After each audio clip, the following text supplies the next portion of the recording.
Hello friend, स्वागत है आपका अपने चैनल आज क्लास में। आज की इस वीडियो में विज्ञान के 10 गेस सब्जेक्टिव क्वेश्चन हम आपको बताएंगे और ये जो 10 गेस सब्जेक्टिव क्वेश्चन है ये आपके फाइनल बोर्ड परीक्षा के लिए काफ़ी महत्वपूर्ण है और आपके फाइनल बोर्ड परीक्षा में 100% आएगा, ये हमारा गारंटी है। तो एक भी प्रश्न आप लोग इसकी मत कीजिएगा। वीडियो को प्लीज़ आप लोग शुरू से लेकर अंत तक देखिएगा। अगर इस क्लास को आप लोग शुरू से लेकर अंत तक देख लेते हैं तो सभी क्वेश्चन आपको 100% याद हो जाएगा, ये हमारा गारंटी है। तो क्लास को आप लोग शुरू से लेकर अंत तक देखिए। और अभी तक आप हमारे व्हाट्सएप ग्रुप में नहीं जुड़े हैं तो ये हमारा व्हाट्सएप नंबर है 8789307304। इस पे आपको बोलना है कि सर मुझे व्हाट्सएप ग्रुप में जोड़ दीजिए, तो हम आपको व्हाट्सएप ग्रुप में जोड़ देंगे। एक बार अगर आप लोग व्हाट्सएप ग्रुप में जुड़ जाइएगा तो आपको लाइव क्लास का लिंक मिलेगा, टेस्ट का लिंक मिलेगा और पीडीएफ और नोट्स का लिंक मिलेगा। तो आप लोग व्हाट्सएप ग्रुप में जरूर जुड़िए। तो आइए शुरू करते हैं पहले नंबर प्रश्न से। तो पहला नंबर प्रश्न है कि प्लास्टर ऑफ पेरिस का रासायनिक सूत्र लिखें और इसका उपयोग कहाँ कहाँ किया जाता है। मोस्ट वीवीआई क्वेश्चन है ये आपके बोर्ड परीक्षा के लिए। यहाँ पे देखिए, सबसे पहले आपको प्लास्टर ऑफ पेरिस का रासायनिक सूत्र लिखना है और उसके बाद इसका उपयोग कहाँ कहाँ पे किया जाता है ये आपको लिखना है। तो आइए इसका उत्तर देख लेते हैं।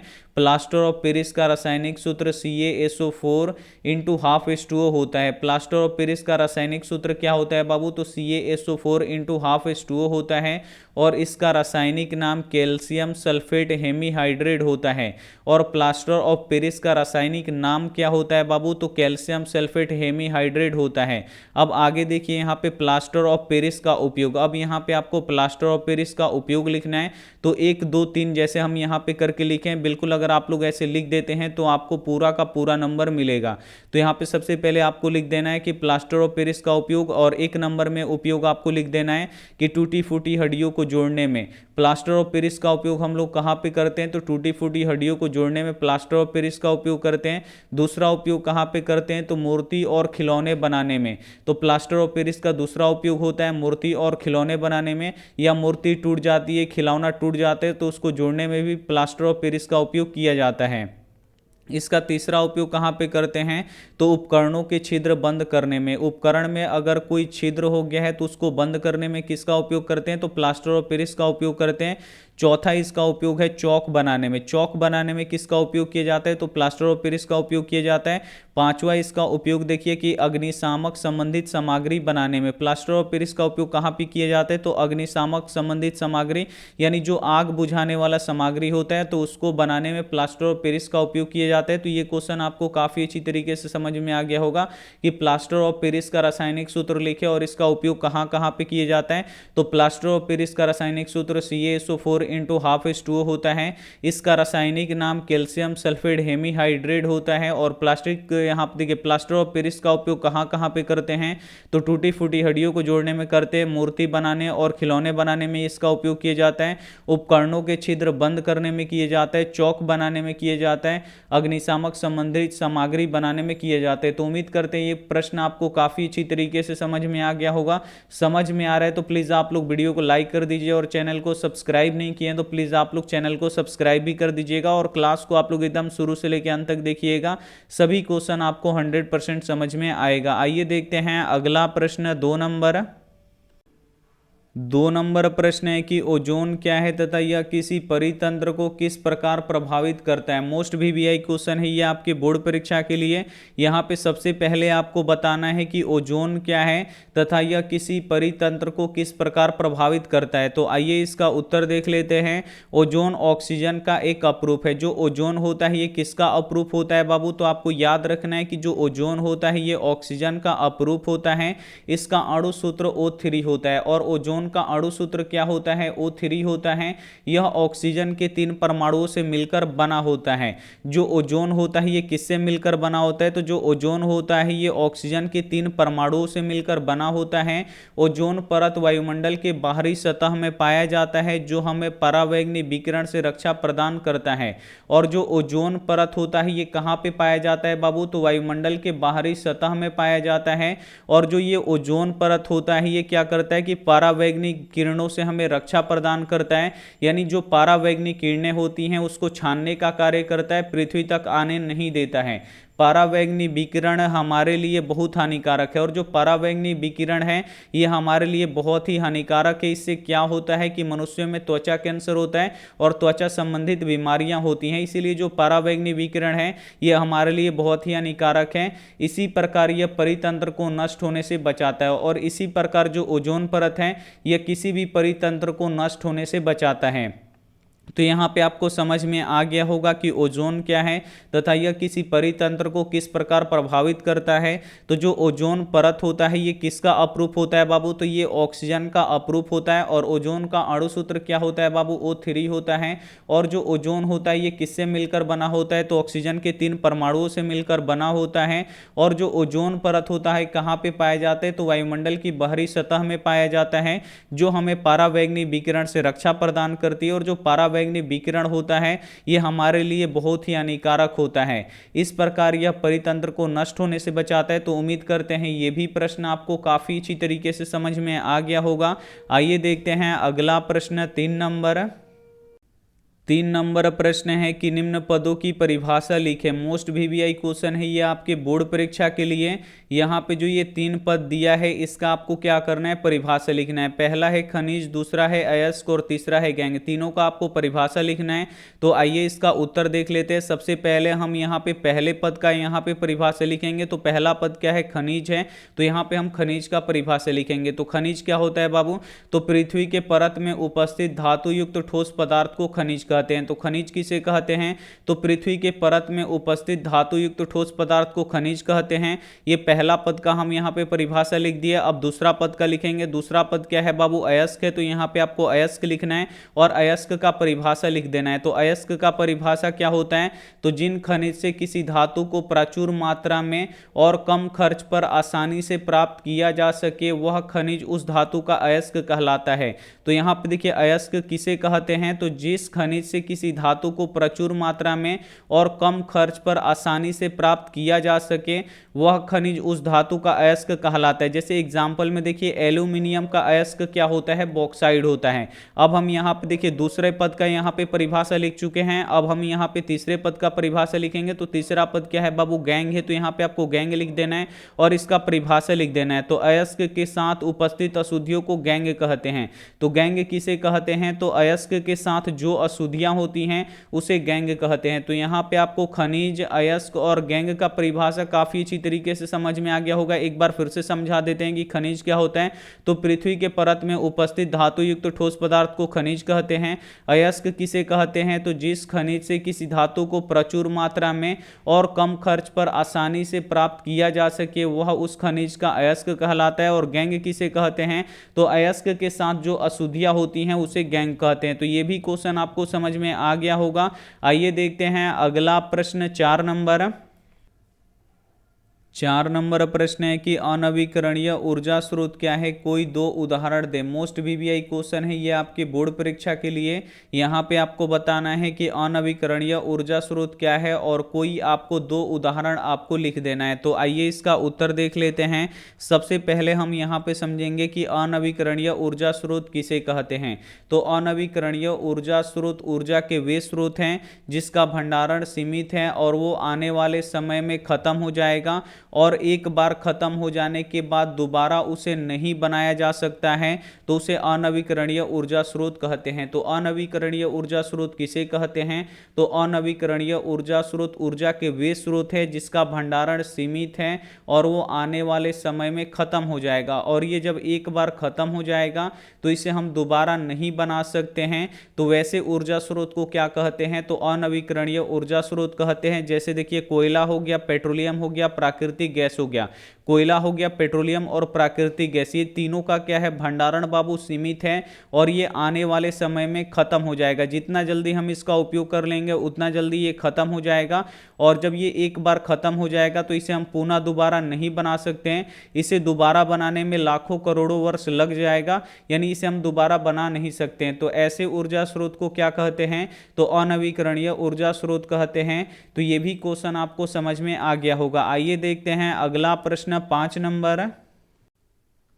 5 नंबर प्रश्न है कि आक्सी श्वसन और अनाक्सी श्वसन में अंतर लिखें। मोस्ट वीवीआई क्वेश्चन है ये आपके बोर्ड परीक्षा के लिए।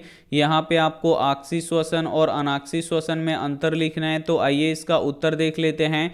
आक्सी श्वसन और अनाक्सी श्वसन में अंतर निम्नलिखित है। एक बगल आप लोग लिखिएगा आक्सी श्वसन और दूसरे बगल आप लोग लिखिएगा अनाक्सी श्वसन और एक एक करके अंतर स्पष्ट कर दीजिएगा। तो आइए देखते हैं। पहला अंतर, आक्सी श्वसन ऑक्सीजन के उपस्थिति में होता है। जो आक्सी श्वसन होता है ये ऑक्सीजन के उपस्थिति में होता है और इसमें देखिए अनाक्सी श्वसन ऑक्सीजन के अनुपस्थिति में होता है, जबकि जो अनाक्सी श्वसन होता है ये ऑक्सीजन के अनुपस्थिति में होता है। तो ये हो गया पहला अंतर। अब हम यहाँ पे दूसरा अंतर देखेंगे। आक्सी श्वसन में एक एटीपी टूटने पर 38 अणु बनते हैं। आक्सी श्वसन में अगर एक एडीपी टूटता है तो कितने अणु बनते हैं बाबू? तो 38 अणु बनते हैं। इसमें देखिए अनाक्सी श्वसन में एक एटीपी टूटने पर 2 अणु बनते हैं। तो यहाँ पे आपको समझ में आ गया होगा कि आक्सी श्वसन के एक एटीपी टूटने पर 38 अणु बनता है और अनाक्सी श्वसन में एक एटीपी टूटने पर 2 अणु बनता है। तो ये हो गया दूसरा अंतर। अब हम यहाँ पे तीसरा अंतर देखेंगे। आक्सी श्वसन का अंतिम उत्पादन कार्बन डाइऑक्साइड और जल होता है। आक्सी श्वसन का अंतिम उत्पादन बाबू क्या होता है? तो कार्बन डाइऑक्साइड यानी CO2 और प्लस H2O होता है। इसे आपको याद रखना है। और इसमें देखिए अनाक्सी श्वसन का अंतिम उत्पादन इथाइल एल्कोहल और कार्बन डाइऑक्साइड होता है। और जो अनाक्सी श्वसन होता है इसका अंतिम उत्पादन क्या होता है बाबू? तो इथाइल एल्कोहल और कार्बन डाइऑक्साइड होता है। तो ये हो गया तीसरा अंतर। यहाँ पे चौथा अंतर देखिए, यह क्रिया माइटोकॉन्ड्रिया और कोशिका द्रव्य दोनों में होता है। जो आक्सी श्वसन की क्रिया होता है ये कहाँ पे होता है? तो ये माइटोकॉन्ड्रिया और कोशिका द्रव्य दोनों में होता है। और इसमें देख लीजिए अनाक्सी में यह क्रिया केवल कोशिका द्रव में होता है। जो अनाक्सी श्वसन होता है ये कहाँ पे होता है बाबू? तो ये केवल कोशिका द्रव में होता है। तो ये हो गया चौथा अंतर। यहाँ पे पांचवा अंतर देख लीजिए कि आक्सी श्वसन में भोजन का ऑक्सीकरण होता है। आक्सी श्वसन में क्या होता है? तो भोजन का ऑक्सीकरण होता है। और इसमें देख लीजिए अनाक्सी श्वसन में भोजन का अवकरण होता है। तो यहाँ पे देखिए ये भी यहाँ पे आपको अंतर क्लियर हो गया होगा कि जो आक्सी श्वसन है इसमें भोजन का क्या होता है? ऑक्सीकरण होता है। और अनाक्सी श्वसन में भोजन का क्या होता है? अवकरण होता है। तो यहाँ पे आपको काफी अच्छी तरीके से समझ में आ गया होगा कि आक्सी श्वसन और अनाक्सी श्वसन में क्या अंतर है। तो बिल्कुल अगर आप लोग ऐसे लिख दीजिएगा तो आपका 5 नंबर क्लियर हो जाएगा और बिल्कुल यही क्वेश्चन आपके फाइनल बोर्ड परीक्षा में आने वाला है। अगला क्वेश्चन देख लीजिए। यहाँ पे अगला क्वेश्चन है 6 नंबर। 6 नंबर प्रश्न है कि किन्हीं 4 पादप हार्मोन के नाम लिखें। मोस्ट वीवीआई क्वेश्चन है ये आपके बोर्ड परीक्षा के लिए। यहाँ पे आपको किन्हीं 4 पादप हार्मोन के नाम लिखना है। तो आइए इसका उत्तर देख लेते हैं।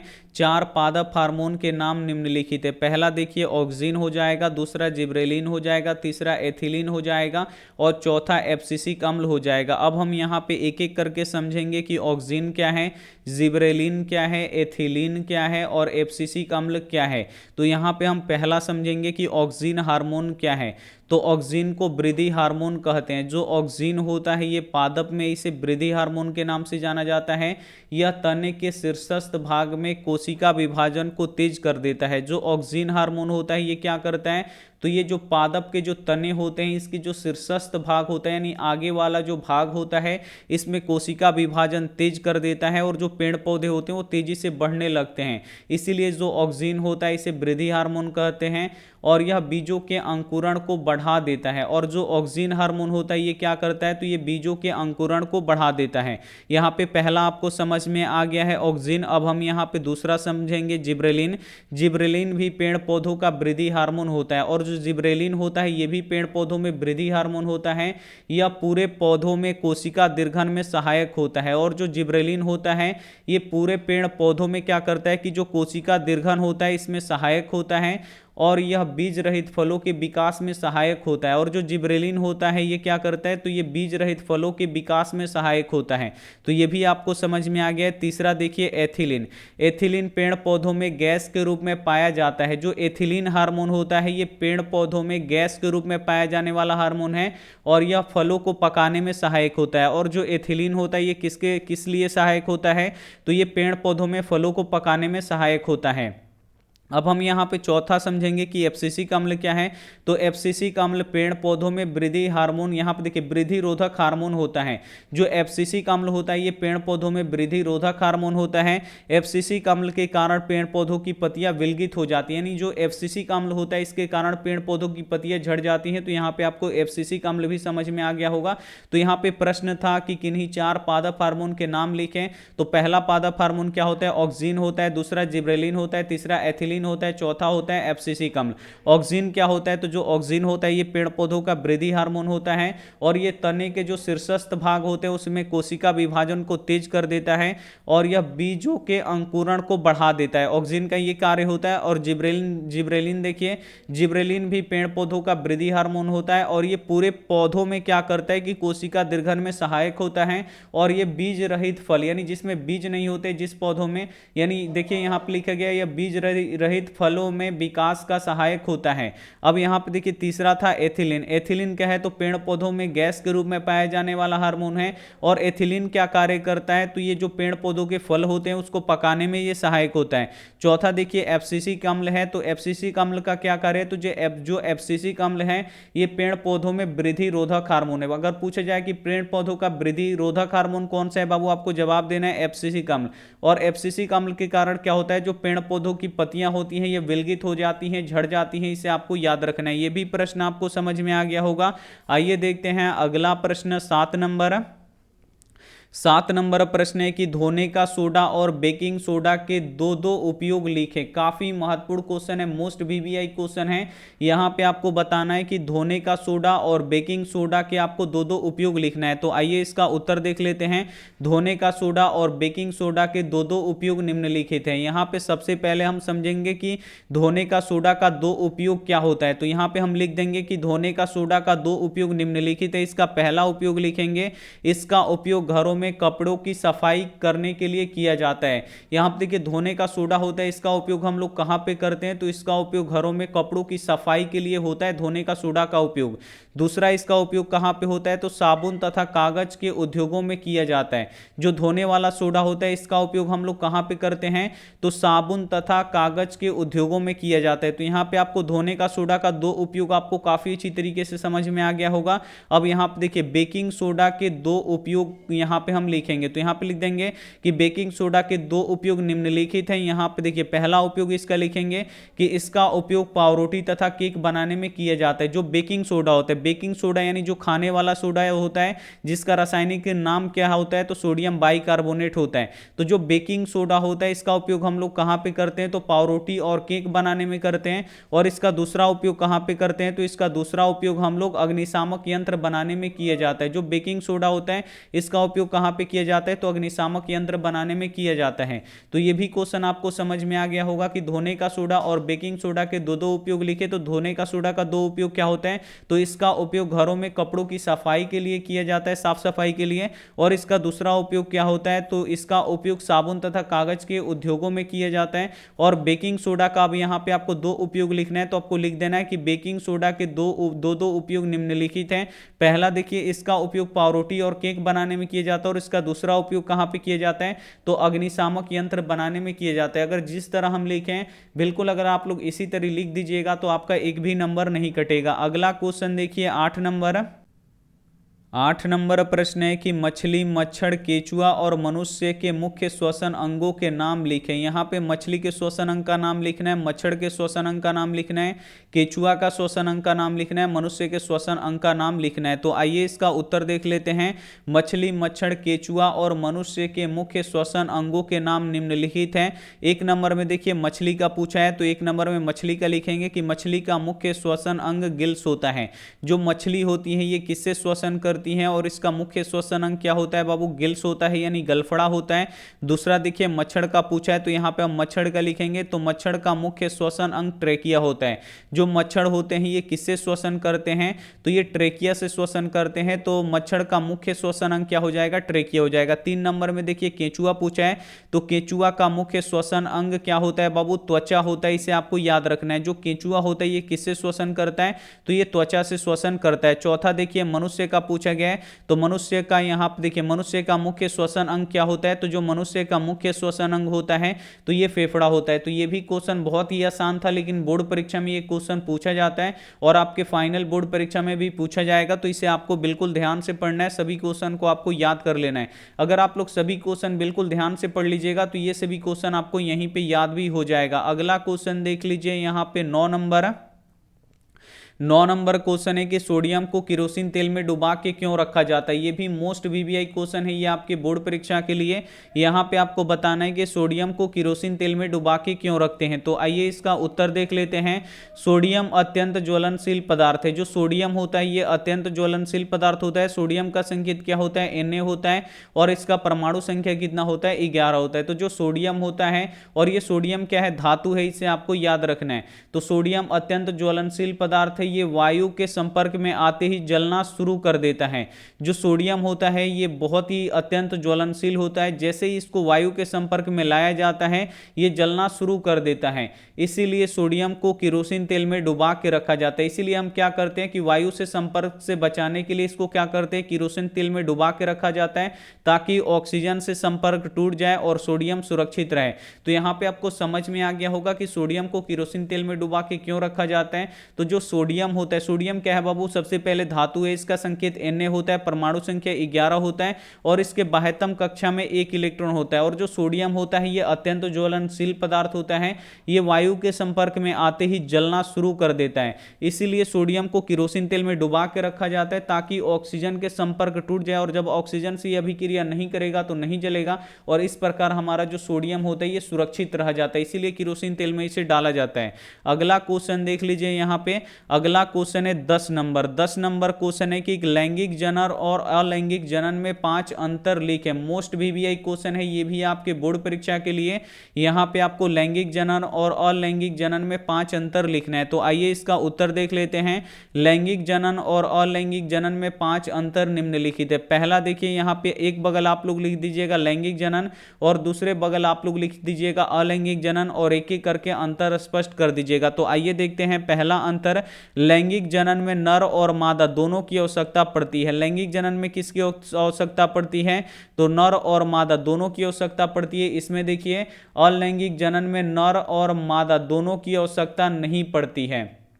तो यहाँ पे आपको पहला अंतर समझ में आ गया होगा कि जो लैंगिक जनन होता है इसमें नर और मादा दोनों की आवश्यकता पड़ती है, और जो अलैंगिक जनन होता है इसमें नर और मादा की आवश्यकता नहीं पड़ती है। दूसरा अंतर देखिए, लैंगिक जनन केवल उच्च श्रेणी के जीवों में होता है, और जो लैंगिक जनन होता है ये किस में होता है, तो केवल ये उच्च श्रेणी के जीवों में होता है। और इसमें देखिए अलैंगिक जनन केवल निम्न श्रेणी के जीवों में होता है, और जो अलैंगिक जनन होता है ये किस में होता है, तो केवल निम्न श्रेणी के जीवों में होता है। तो ये हो गया दूसरा अंतर। अब हम यहाँ पे तीसरा अंतर देखेंगे।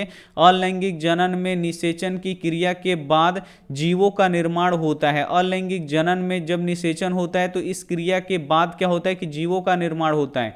और इसमें देखिए अलैंगिक जनन में निषेचन की क्रिया नहीं होती है। जो अलैंगिक जनन होता है इसमें निषेचन की क्रिया होती ही नहीं है। तो ये हो गया तीसरा अंतर। चौथा अंतर देखिए, इस क्रिया में बीजाणु उत्पन्न नहीं होते हैं। जो लैंगिक जनन होता है इसमें बीजाणु उत्पन्न नहीं होते हैं, और इसमें देख लीजिए इस क्रिया में बीजाणु उत्पन्न हो सकते हैं, और जो अलैंगिक जनन है इसमें बीजाणु उत्पन्न हो सकते हैं, जबकि जो लैंगिक जनन होता है इसमें बीजाणु उत्पन्न नहीं होते हैं। पांचवा अंतर देखिए, अलैंगिक जनन के द्वारा उत्पन्न संतानों में नए गुणों का विकास होता है, और जो अलैंगिक जनन के द्वारा जो यहाँ पे देखिए जो संतानें उत्पन्न होते हैं उसमें नए गुणों का विकास होता है। इसमें देखिए अलैंगिक जनन के द्वारा उत्पन्न संतानों में नए गुणों का विकास नहीं होता है। तो ये 5 अंतर हम आपको बता दिए जो काफी महत्वपूर्ण है आपके बोर्ड परीक्षा के लिए। और यहाँ पे विज्ञान के 10 गेस यहाँ पे आपको, और यहाँ पे गेस सब्जेक्टिव क्वेश्चन बता चुके हैं जो आपके बोर्ड परीक्षा के लिए मोस्ट वीवीआई क्वेश्चन है, और आपके बोर्ड परीक्षा में 100% आ सकता है ये सभी क्वेश्चन। तो आपको क्या करना है कि इसमें से जो भी प्रश्न आपको याद ना हो तो उसे आप लोग जरूर याद कर लीजिएगा। और वीडियो को लाइक नहीं किए तो लाइक कीजिए, चैनल को सब्सक्राइब नहीं किए तो चैनल को सब्सक्राइब करके साथ में बेल आइकन को ऑल पे दबा लीजिए, ताकि जब भी लाइव क्लास हो तो आपके पास नोटिफिकेशन पहुंचता रहे। तो चलिए मिलते हैं अगली क्लास में। अब हम यहाँ पे शाम में 6 बजे क्लास होगा, तो आप लोग जरूर जुड़िएगा। मोस्ट वीवीआई क्वेश्चन हम आपको करवाएंगे। Thank you for watching. मिलते हैं अगली क्लास में, तब तक अपना ध्यान रखिए, मन लगा के पढ़ाई कीजिए। Take care and bye.